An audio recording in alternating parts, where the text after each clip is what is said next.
Welcome to another episode of Cooking at Home with Carolyn. Today I'm trying to bring back a favorite that might have been forgotten, especially during this time of year. Everybody's getting geared up for the Super Bowl and you're going to do the hot wings and, stuff like that. But let's bring back the chili cheese fries. Most of our tailgating parties are going to have hot dogs and things like that. But why not bring some chili, have some fries? So what I have today is some russet potatoes that I've cut. I'm going to start doing those first.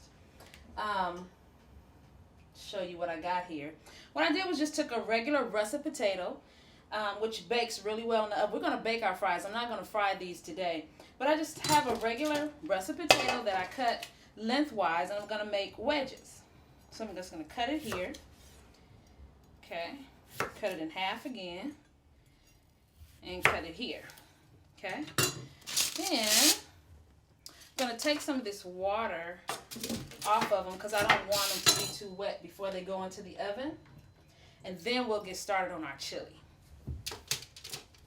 Alright. Of course, your chili for the Super Bowl has to be a chili that stands up to whatever you're going to use it for. And the one we're making today is really meaty. And not only can it go on fries, but it can go on if you want to bake some potatoes, if you want to make chili burgers. Man, this one, it'll stand up. It's really meaty. So I got my fries here. Now all I'm going to do is just dress them with some olive oil and some salt and pepper. And I'm going to put them in a 450 degree oven for about 20 minutes. That's all it's going to take. Okay. Let me put a little bit of salt. About a half teaspoon or maybe a teaspoon. Some pepper.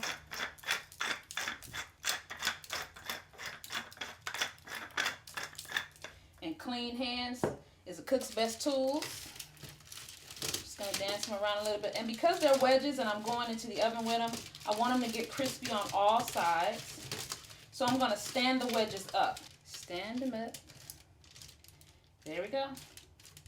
Now, if you ever get stuck on trying to figure out how many potatoes you should probably figure out for a crowd, you can go with a potato per person if they're really large potatoes.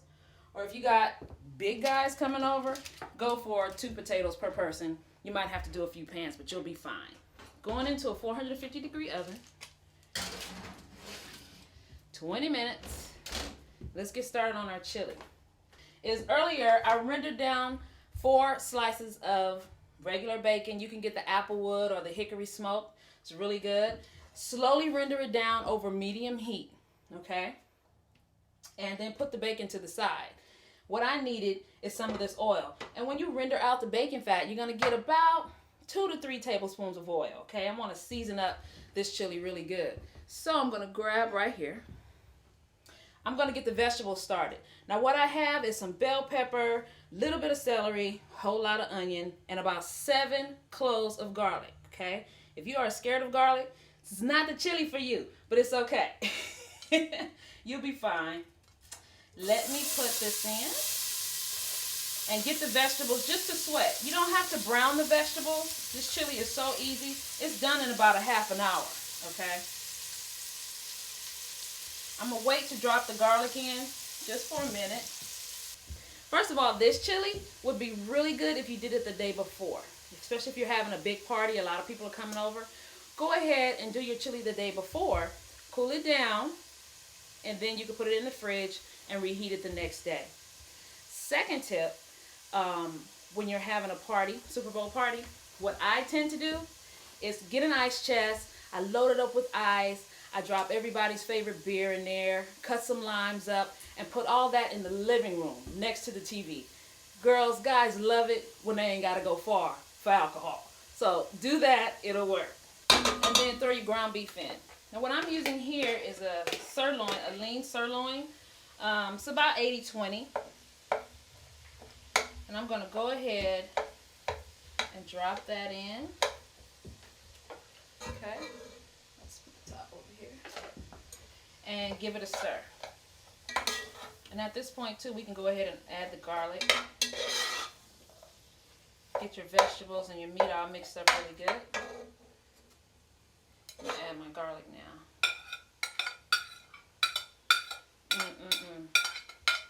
That is gonna be good. If you feel like you need to drain some of this, feel free. But remember, that's why I didn't season everything in the beginning, because you have this option to go ahead and drain some of the fat off if you'd like.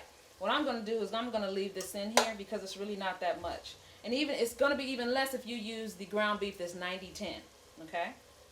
So let's start building some more flavor on top of this. Gonna add a couple of teaspoons of salt. Okay. Some black pepper. About a teaspoon or so. I'm gonna go ahead and add some chili powder. Alright.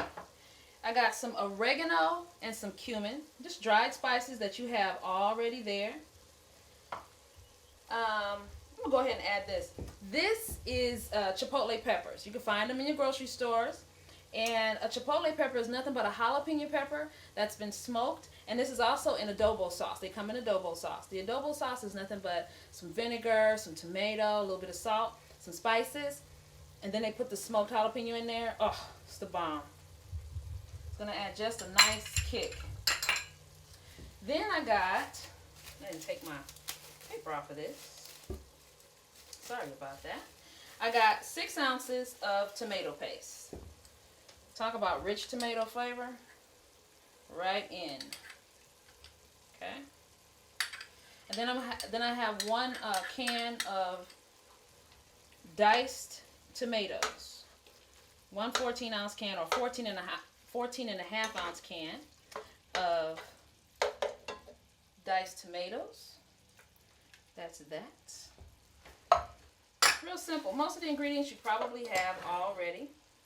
And then I have a cup of beef broth going in. And then a half a cup of water. Go over here and get some water real quick. Half a cup of water right there. And then give it a... Last thing I'm going to do. What did you think I was going to do with this bacon? Not use it? Now, we're going to let this simmer with a lid over medium heat for about 30 minutes. Be ready to pour it over those fries that are coming out the oven. I'll show you how to dress it. Don't go nowhere. Now I'm gonna put some chili. And you know what? Earlier, I think when I was telling you what was in here earlier, I believe I said cumin, a little dash of cumin that I put in when I put in the oregano. That's coriander. That's my mistake. I'm sorry.